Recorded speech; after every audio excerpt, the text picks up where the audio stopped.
ഇപ്പോൾ bus stand, railway station, ഈ മേഖലകളിലൊക്കെ പരിശോധിക്കുന്നു. സിറ്റിയിലും റൂറലിലും പ്രധാനമായും പുത്തൻകുരിശിനും ആലുവയ്ക്കും ഇടയിലാണ് ഈ യാത്ര ചെയ്തു എന്ന് സംശയിക്കുന്നത്. അവിടെ കേന്ദ്രീകരിച്ചായിരിക്കും പോലീസിന്റെ കൂടുതൽ പരിശോധനയും അന്വേഷണവും എന്ന് കരുതാം, അല്ലേ? വിജയകുമാർ, ഇതിനകം തന്നെ ഏകദേശം 50-ലധികം CCTV ദൃശ്യങ്ങൾ പരിശോധിച്ചു എന്നുള്ളതാണ് പോലീസിൽ നിന്ന് നമുക്ക് ലഭിക്കുന്ന വിവരം. നിലവിൽ നമ്മൾ അറിയുന്ന ഒരു പ്രധാനപ്പെട്ട കാര്യം, ആലുവ ബസ് സ്റ്റാൻഡിലും റെയിൽവേ സ്റ്റേഷനിലും സിറ്റി പരിധിയിലെ ബസ് സ്റ്റാൻഡുകളിലും റെയിൽവേ സ്റ്റേഷനുകളിലും ഒക്കെ പരിശോധന നടക്കുന്നുണ്ട്. അതിന് പുറമെ ഈ സമയം, അതായത് ഒരു 3:30-ക്ക് ശേഷം പുറപ്പെട്ട ബസ്സുകൾ, ട്രെയിനുകൾ ഒക്കെ എത്താൻ സാധ്യതയുള്ള സ്റ്റേഷനുകളിലും ഒക്കെ അതാത് പോലീസുകൾ, മറ്റു ജില്ലകളിലെ പോലീസുകളും പരിശോധന നടത്തണമെന്നും കുട്ടി ഉണ്ടെങ്കിൽ കണ്ടെത്താൻ പരിശ്രമിക്കണമെന്നുള്ള ഒരു നിർദ്ദേശം ഇപ്പോൾ സംസ്ഥാന വ്യാപകമായി നൽകിയിരിക്കുന്നു എന്നുള്ള ഒരു വിവരം കൂടിയാണ് നമുക്ക് ലഭിക്കുന്നത്. വളരെ ഗൗരവപരമായി പോലീസ് മുന്നോട്ട് പോകുന്നു എന്നുള്ളത് തന്നെയാണ് ഇതിൽ നിന്ന് മനസ്സിലാക്കുന്നതിൽ ഏറ്റവും പ്രധാനപ്പെട്ട ഒരു വിവരം പങ്കുവെക്കാനുള്ളത്.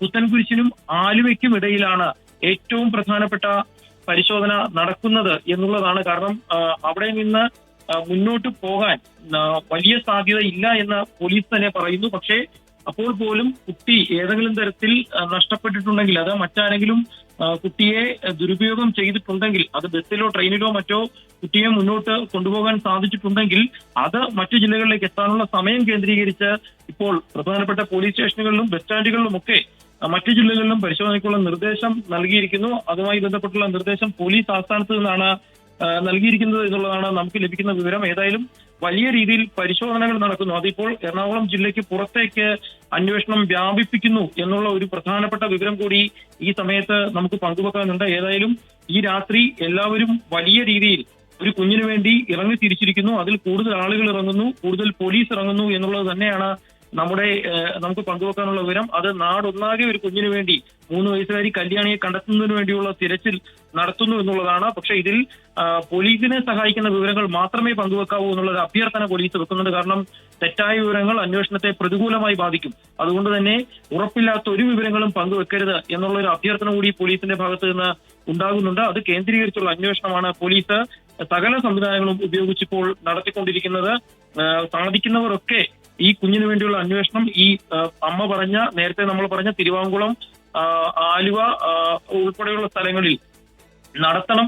കുട്ടിയെ എന്തെങ്കിലും സംശയമുള്ള വിവരങ്ങൾ പോലീസിൽ അറിയിക്കണമെന്നുള്ളത് പോലീസ് അഭ്യർത്ഥിക്കുന്നുണ്ട്. ഇപ്പോൾ പോലീസ് ചെയ്യുന്ന ഏറ്റവും പ്രധാനപ്പെട്ട കാര്യം, ഇവരുടെ ഭർത്താവിന്റെ വീടായ പുത്തൻകുരിശിൽ നിന്ന് ആലുവയ്ക്കുള്ള ദൂരം, അവിടെ എവിടെയൊക്കെ ഇവരിറങ്ങാൻ സാധ്യതയുണ്ട്, അല്ലെങ്കിൽ കുഞ്ഞ് ഇറങ്ങിപ്പോകാൻ സാധ്യതയുണ്ട് എന്നത് പരിശോധിക്കുന്നുണ്ട്. അവിടുത്തെ ആൾ താമസമില്ലാത്ത സ്ഥലങ്ങൾ, മറ്റ് ഇടങ്ങൾ, ഒഴിഞ്ഞ പറമ്പുകൾ, അങ്ങനെയുള്ള സ്ഥലങ്ങളിലൊക്കെ പോലീസിന്റെ പരിശോധന വളരെ ഗൗരവമായി തന്നെ തുടരുന്നു. ഈ പ്രദേശങ്ങളിലൊക്കെ പ്രദേശവാസികൾ സാധിക്കുമെങ്കിൽ പോലീസുമായി സഹകരിക്കണം എന്നുള്ള ഒരു അഭ്യർത്ഥന ഇപ്പോൾ വ്യാപകമായി തന്നെ പോലീസിന്റെ ഭാഗത്ത് നിന്ന് ഉണ്ടാകുന്നുണ്ട്. ഏതായാലും വലിയ രീതിയിലുള്ള ഒരു പരിശോധനയാണ് ഇപ്പോൾ അത് പോലീസ് എന്ന് മാത്രം പറയാൻ സാധിക്കില്ല വിജയകുമാർ. നാട്ടിലെ ഓരോരുത്തരും, ഈ വിവരം അറിയുന്ന ഓരോരുത്തരും ആ കുഞ്ഞിനെ കണ്ടെത്തുന്നതിന് വേണ്ടി നടത്തിക്കൊണ്ടിരിക്കുന്നത്. നമ്മളുടെ സ്ക്രീനിന്റെ വലതുവശത്ത് കാണിക്കുന്ന ആ കുട്ടി, അതാണ് കല്യാണി. ആ കല്യാണി ധരിച്ചിരിക്കുന്ന ഡ്രസ്സ് ഇത് തന്നെയാണ്. ആ ഉടുപ്പിൽ ആ കുഞ്ഞിനെ കണ്ടെത്താൻ സാധിക്കുമെങ്കിൽ അത് വളരെ വേഗത്തിൽ ഉണ്ടാകും എന്ന് നമുക്കും പ്രതീക്ഷിക്കാം. അതിനുവേണ്ടിയുള്ള ഒരു തിരച്ചിലാണ് ഇപ്പോൾ നടന്നുകൊണ്ടിരിക്കുന്നത്. ഇപ്പോഴും പോലീസ് അഭ്യർത്ഥിക്കുന്ന ഒരു പ്രധാനപ്പെട്ട കാര്യം, തെറ്റായ വിവരങ്ങൾ പങ്കുവെക്കരുത്, അത് പരത്തരുത്. കാരണം അത് അന്വേഷണത്തെ ബാധിക്കും. ഏതെങ്കിലും പുതിയ വിവരമുണ്ടെങ്കിൽ അത് SP ഓഫീസിലോ അടുത്തുള്ള പോലീസ് സ്റ്റേഷനിലോ അറിയിക്കണം. അത്ര ഗൗരവമായിട്ടാണ് ഈ അന്വേഷണം മുന്നോട്ട് പോകുന്നത്. കുഞ്ഞിനെ കുറിച്ചുള്ള ഓരോ വിവരങ്ങളും നിർണായകമാണ്. ആ വിവരത്തിന് വേണ്ടിയിട്ടുള്ള അന്വേഷണത്തിലാണ് ഈ നാടൊന്നാകെ വിജയകുമാർ. ഇപ്പോൾ പറവൂർ കേന്ദ്രീകരിച്ച് ആലുവ പോലീസിന്റെ അന്വേഷണം നടക്കുന്നു എന്നൊരു വിവരം കൂടി വരുന്നുണ്ട്. ശ്യാം സൂചിപ്പിച്ചതുപോലെ എറണാകുളത്ത് മാത്രമല്ല മറ്റു ജില്ലകളിലേക്ക് കൂടി ഈ വിവരങ്ങൾ പോലീസ് കൈമാറിയിട്ടുണ്ട്. ഏതെങ്കിലും തരത്തിൽ ജില്ല വിട്ടുപോകാനൊക്കെ ഉള്ള സാധ്യത കൂടി കണക്കിലെടുത്തുകൊണ്ട് അത്തരം എല്ലാ കാര്യങ്ങളും പോലീസ് നേരത്തെ കണ്ടുകൊണ്ടുള്ള അന്വേഷണമാണ് നടത്തുന്നത്. മറ്റു ജില്ലകളിലേക്കും അയൽ ജില്ലകളിലേക്ക്, സമീപ ജില്ലകളിലേക്കൊക്കെ പോലീസ് വിവരങ്ങൾ കൈമാറിയിട്ടുണ്ട്. എല്ലായിടത്തും ഈ പോലീസ് അതുപോലെ നാട്ടുകാരും ഒക്കെ ചേർന്ന് തെരച്ചിൽ നടത്തുകയാണ്. ബസ് സ്റ്റാൻഡ്, റെയിൽവേ സ്റ്റേഷൻ, അതുപോലെ ജനങ്ങൾ കൂടുതലായി എത്തിയ സ്ഥലങ്ങൾ, ഈ ബസ് സ്റ്റോപ്പുകൾ ഒക്കെ അവിടെ ഒക്കെ കേന്ദ്രീകരിച്ച് പോലീസ് ഏതാണ്ട് ഒരു തരത്തിൽ പറഞ്ഞാൽ അരിച്ചു പിറക്കുകയാണ് ഇപ്പോൾ നടത്തിക്കൊണ്ടിരിക്കുന്നത്. നാട്ടുകാരും ഒക്കെ ഈ പരിശോധനയിൽ, തെരച്ചിലിൽ എല്ലായിടത്തും പങ്കെടുക്കുന്നുണ്ട്. ശ്യാം നേരത്തെ പറയുകയായിരുന്നു, ഇപ്പോൾ പോലീസിനെ തെറ്റിദ്ധരിപ്പിക്കാത്ത, ഏതെങ്കിലും തരത്തിൽ പോലീസിന് സഹായകമാകുന്ന എന്ത് വിവരവും ഈ ഘട്ടത്തിൽ പ്രേക്ഷകർക്ക് അറിയിക്കാവുന്നതാണ്. പക്ഷേ അത് ഒരു കാരണവശാലും ഈ അന്വേഷണത്തെ തെറ്റിദ്ധരിപ്പിക്കുകയോ അല്ലെങ്കിൽ അതിനെ വഴിതിരിച്ചു വിടുന്നതോ ആവരുത്.